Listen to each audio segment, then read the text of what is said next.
Indonesia. Loh kok bisa guys? Ini betul-betul tragis sih nasibnya Malaysia nih. Bisa-bisanya ya negara Malaysia itu kemarin cita-citanya jadi budak Amerika. Sekarang mereka juga pengen jadi budaknya Indonesia. Betul-betul tragis guys. Gue sampai menangis guys melihat ini. Lu tahu nggak sedihnya gue melihat orang Malaysia? Dalam ART ada 1.819 pos tarif produk Indonesia, baik itu pertanian maupun industri, antara lain minyak sawit, kopi, kakao, rempah-rempah, karet, komponen elektronik, termasuk semikonduktor, komponen pesawat terbang, yang tarifnya adalah 0%.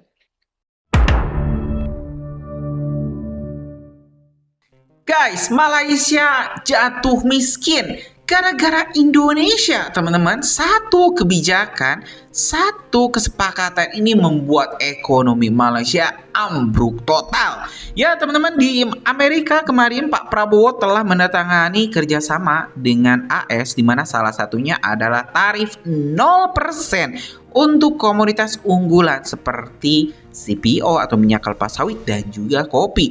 Hal ini tentu akan membuat Malaysia gemetar hebat karena ya sawit Malaysia enggak laku ke Amerika. Kita bisa bayangkan Amerika, teman-teman, memberikan tarif 0%, jadi orang Indonesia bisa menjual tanpa ada bea tarif. Kalau misalnya dari kita 10.000, ya mereka terima 10.000. Nah, beda dengan Malaysia yang informasinya masih kena tarif, teman-teman, bahkan hingga belasan persen. Dan ini akan menguntungkan Indonesia. Informasinya 100.000 pekerja di Malaysia akan terancam tak punya pekerjaan karena perusahaannya bangkrut. Kalah saing dengan Indonesia. Wah, ini memang hebat Pak Prabowo, teman-teman. Ya, diplomasinya sangat luar biasa, ciamik sekali. Dan kita hari ini bakal tengok dulu deh, ya. Pantesan ini Malaysia kenapa marah-marah terus dengan Indonesia? Ya karena nggak mau Indonesia maju, nggak mau rakyat Indonesia sejahtera. Mereka inginnya itu tetap melihat orang Indonesia sebagai TKI, sebagai pekerja migran yang mencari rezeki ke mereka. Mereka takut kalau misalnya keadaan itu berbalik dan orang Malaysia yang bekerja di perkebunan Indonesia. Kan seperti itu. Kita simak dulu deh teman-teman bagaimana dunia berputar. Yang dulu menghina kini gemetar ketakutan karena jatuh miskin. Kita simak informasi selengkapnya. Dalam ART ada 1.819 pos tarif produk Indonesia, baik itu pertanian maupun industri, antara lain minyak sawit, kopi, kakao, rempah-rempah, karet, komponen elektronik, termasuk semikonduktor, komponen pesawat terbang, yang tarifnya adalah 0%. Dan khusus untuk produk tekstil dan aparel Indonesia, Amerika juga akan memberikan tarif 0% dengan mekanisme tarif rate quota atau TRQ. Dan tentunya ini memberikan manfaat bagi 4 juta pekerja di sektor ini. Dan kalau kita hitung dengan keluarga, ini sangat berpengaruh terhadap 20 juta masyarakat Indonesia. Indonesia juga komitmen untuk memberikan fasilitas untuk produk Amerika dengan tarif 0, karena utamanya Indonesia mengimpor produk pertanian, wheat, kemudian juga soybean, sehingga masyarakat Indonesia membayar 0% untuk barang yang diproduksi dari soybean ataupun wheat, dalam hal ini noodle ataupun dalam bentuk tahu dan tempe. Jadi masyarakat kita tidak dikenakan beban tambahan biaya untuk bahan baku yang kita import dari Amerika Serikat. Kenapa sampai sekarang beras putih tempatan hampir tidak ada di pasaran? Sekarang mereka ngemis-ngemis minta beras ke Indonesia. Loh kok bisa guys? Ini betul-betul tragis sih nasibnya Malaysia nih. Bisa-bisanya ya negara Malaysia itu kemarin cita-citanya jadi budak Amerika. Sekarang mereka juga pengen jadi budaknya Indonesia. Betul-betul tragis guys. Gue sampai menangis guys melihat ini. Lu tahu nggak sedihnya gue melihat orang Malaysia digadaikan? Betul-betul tragis. Apalagi mereka sampai datang ke Indonesia. Ini bukti bahwa mereka itu betul-betul krisis. Sampai tim dari Menteri Pertanian Malaysia itu datang langsung ke Bulog. Mereka mau ngecek stok berasnya Republik Indonesia. Ini lucu. Kenapa jadi mereka yang stok opnam stok beras kita? Karena mereka jealous guys. Mereka iri. Dan mereka juga takut kalau seandainya Indonesia berasnya nggak cukup. Karena mereka pengen impor dari Indonesia. Mereka itu nggak cukup cuma jadi budak Amerika. Kalau bisa jadi budak orang Indonesia juga. Makanya jangan heran ya, Menteri Pertanian kita juga bilang kok Malaysia itu minta impor beras dari Republik Indonesia. Nah ini kabar baik atau kabar buruk sebetulnya guys? Kalau di gua sendiri sih, gua sedih, gua menangis guys. Melihat tetangga kita di Malaysia gak ngerti caranya macul-macul tanah keluar padi. Mereka gak paham guys, kasihan gua. Tapi kenapa ini semua bisa terjadi guys? Apakah ini kutukan dari Yang Maha Kuasa ya? Karena mereka Presiden Prabowo Subianto menandatangani kesepakatan tarif impor dagang bersama Presiden Amerika Serikat Donald Trump usai KTT Board of Peace pertama digelar di Washington DC pada Kamis 19 Februari 2026.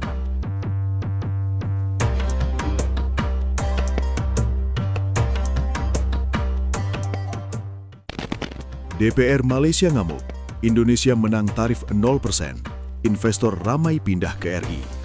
Satu keputusan tarif saja bisa mengguncang ribuan perusahaan, menggoyahkan peta persaingan Asia Tenggara, bahkan mengancam ratusan ribu pekerjaan. Dan kini, itulah yang sedang terjadi. Ketika Amerika Serikat membuka peluang tarif 0% untuk ribuan produk dari Indonesia, situasi di Malaysia justru diliputi kekhawatiran besar. Ini bukan sekedar perubahan angka dalam tabel perdagangan, melainkan pergeseran kekuatan ekonomi yang bisa berdampak langsung pada jutaan orang. Di tengah ketegangan perang dagang global yang semakin kompleks, kebijakan tarif seringkali menjadi senjata utama. Negara yang mampu mendapatkan perlakuan tarif lebih rendah, otomatis memiliki keunggulan kompetitif yang signifikan.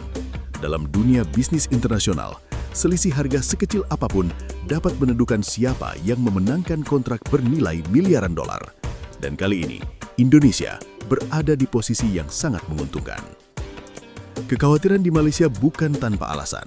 Berbagai laporan menyebutkan bahwa negara tersebut berpotensi kehilangan hingga 100.000 peluang pekerjaan jika kebijakan tarif tambahan benar-benar diterapkan oleh Amerika Serikat. Dampaknya tidak hanya terasa di tingkat makro, tetapi juga langsung menyentuh kehidupan masyarakat. Kawasan industri seperti Pulau Pinang dan Kedah yang selama ini menjadi pusat manufaktur dan teknologi tinggi berisiko mengalami tekanan besar. Sektor yang paling rentan adalah industri elektrik dan elektronik, termasuk semikonduktor, yang selama ini menjadi tulang punggung ekspor Malaysia. Produk-produk ini tidak hanya menyumbang nilai ekspor yang besar, tetapi juga menyerap tenaga kerja dalam jumlah signifikan. Ketika akses pasar ke Amerika terganggu akibat tarif tambahan, maka efek domino tidak terhindarkan. Produksi bisa menurun, investasi tertahan, dan pada akhirnya lapangan kerja ikut tergerus. Amerika Serikat sendiri merupakan mitra dagang yang sangat penting bagi Malaysia. Nilai perdagangan antara kedua negara mencapai ratusan miliar ringgit setiap tahunnya. Ketergantungan ini membuat setiap perubahan kebijakan di Washington memiliki dampak yang sangat besar. Bahkan keputusan yang terlihat kecil sekalipun bisa langsung terasa hingga ke dapur-dapur pekerja di Malaysia. Sementara itu, di sisi lain, Indonesia justru mencatatkan pencapaian yang cukup mengejutkan. Melalui negosiasi dagang yang intens, Indonesia berhasil mendapatkan fasilitas tarif 0% untuk ribuan pos tarif produk strategis, mulai dari minyak sawit, kopi, kakao, rempah-rempah, karet, hingga komponen elektronik. Semuanya mendapatkan keuntungan besar dari kebijakan ini. Bahkan untuk sektor tekstil dan produk apparel, dibuka skema tarif rate kuota yang memberikan fleksibilitas lebih bagi eksportir Indonesia. Keuntungan ini bukan hanya sekedar angka di atas kertas. Dalam praktiknya, tarif 0% berarti produk Indonesia bisa masuk ke pasar Amerika dengan harga yang jauh lebih kompetitif dibandingkan sebelumnya. Ini adalah keunggulan yang sangat besar, terutama dalam pasar yang sangat sensitif terhadap harga, seperti Amerika Serikat. Untuk memahami dampaknya, kita bisa melihat sektor minyak sawit sebagai contoh paling konkret. Selama ini, Indonesia sudah menguasai sekitar 85% pangsa pasar sawit di Amerika Serikat, dengan volume ekspor mencapai sekitar 1,5 juta ton per tahun. Sementara itu, Malaysia hanya menguasai sekitar 10% atau sekitar 190.000 ton. Menariknya, dominasi Indonesia ini terjadi bahkan ketika tarif yang dikenakan masih berada di kisaran 19%. Bayangkan apa yang akan terjadi ketika tarif tersebut turun menjadi 0%. Secara otomatis, harga produk Indonesia menjadi jauh lebih kompetitif. Dalam logika bisnis global, kondisi ini hampir pasti akan meningkatkan permintaan. Importir di Amerika tentu akan memilih produk dengan harga lebih rendah, namun kualitas yang setara. Jika kita menggunakan asumsi konservatif bahwa penurunan tarif ini akan meningkatkan permintaan sebesar 10% saja, maka tambahan ekspor Indonesia bisa mencapai 150.000 ton per tahun.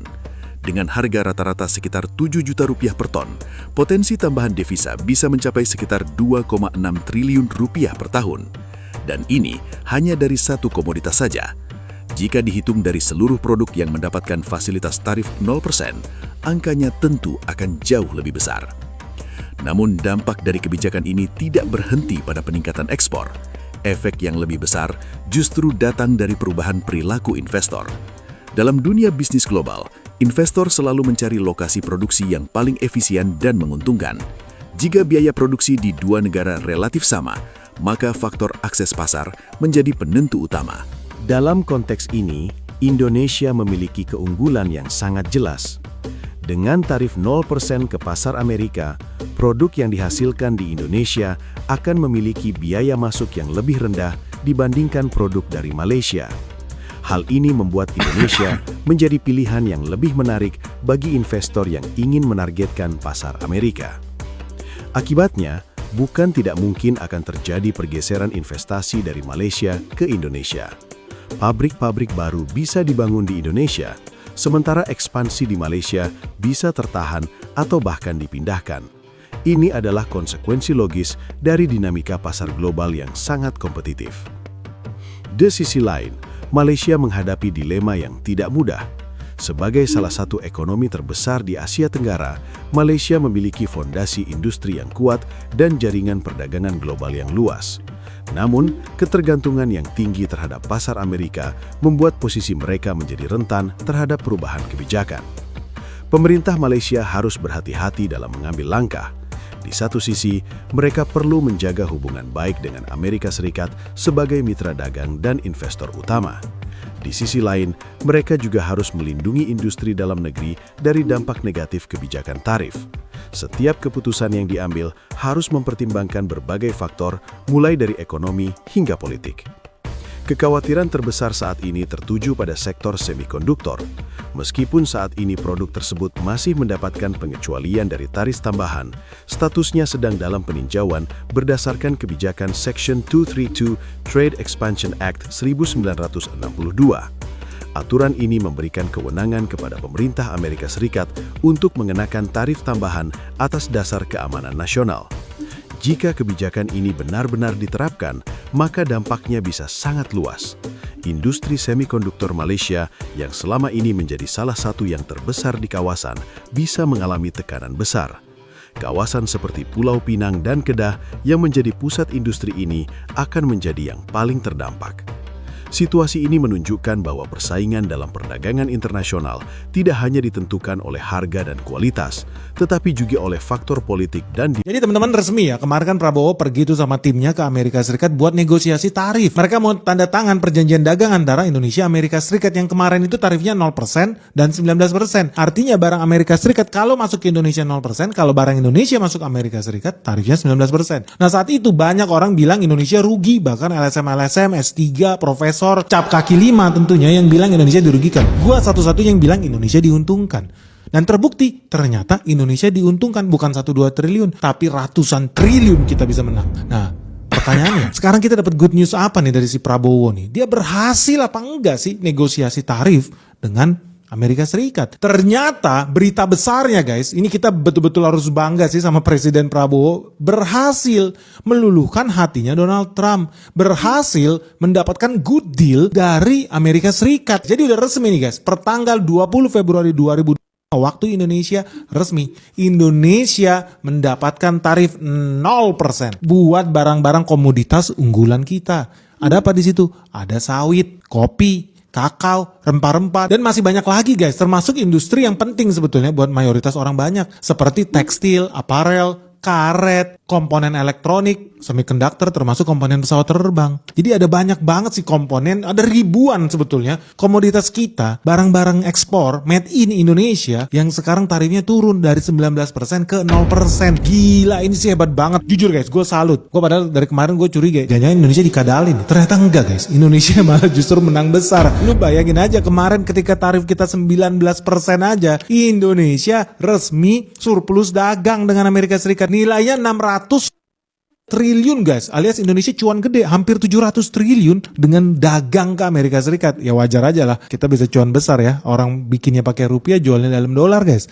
Gimana nggak enak nih bisnis sama Amerika Serikat. Tapi yang menarik dari kemarin itu banyak banget orang nyinyir ketika Indonesia itu mengeluarkan duit sampai 17 triliun buat gabung Board of Peace buat si Donald Trump. Gue juga termasuk yang bertanya-tanya, worth it nggak kita spending 17 triliun buat join ke Board of Peace? Karena kalau dipikir-pikir, ini kan dipakai buat membangun loh duitnya yang dikumpulin dari negara-negara anggota Board of Peace buat memperbaiki, membangun Palestina. Dan kalau lu pikir, kan yang ngebom Israel, harusnya Israel dong yang ganti rugi. Oke, kalau lu pakai emosional seperti itu, mungkin itu yang paling bener. Tapi kan ini kita ngomong kenegaraan ya, bernegara. Kita pengen negara kita tambah cuan dan tambah kaya raya, tambah sejahtera. Kalau dengan kita bergabung dengan Board of Peace, cuma ngeluarin 17 triliun by the way, tapi Indonesia bisa cuan ribuan triliun, plus bisa berkontribusi membangun Palestina, kenapa enggak? Dan di sini gue lihat jangan-jangan ini salah satu strateginya Prabowo nih. Jadi Presiden Prabowo udah mikir jangka panjang. Oke, kita bakal keluar 17 triliun. Oke, but in return kita bisa cuan ribuan triliun.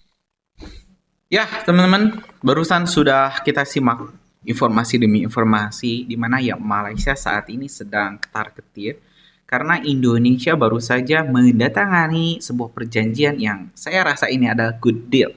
Perjanjian kerjasama yang terbaik yang bisa dilakukan pemerintah kita saat ini. Walaupun ya ada pro kontra, banyak sekali yang mengkritisi Pak Prabowo, disebut Pak Prabowo ini ya terlalu lemah dengan AS, antek asing, bahkan ada yang ngomong kayak gitu teman-teman. Tapi saya yakin kalau misalnya dirinya menjadi pemimpin Indonesia tidak bisa lebih baik dari Pak Prabowo.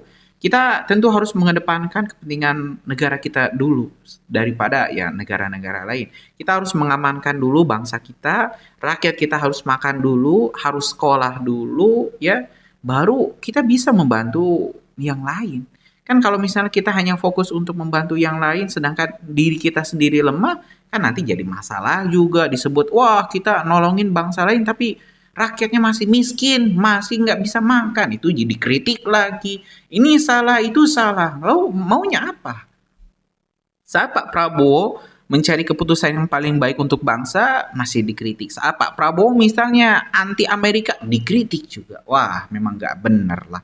Ya, itulah mungkin netizen kita ya beragam macamnya. Gimana menurut kalian teman-teman para subscriber kajian online setelah nonton video barusan? Kalau teman-teman punya pendapat lain, coba tulis deh di kolom komentar, saya juga penasaran. Kita bakal diskusikan kayak biasa. Terima kasih. Assalamualaikum warahmatullahi wabarakatuh.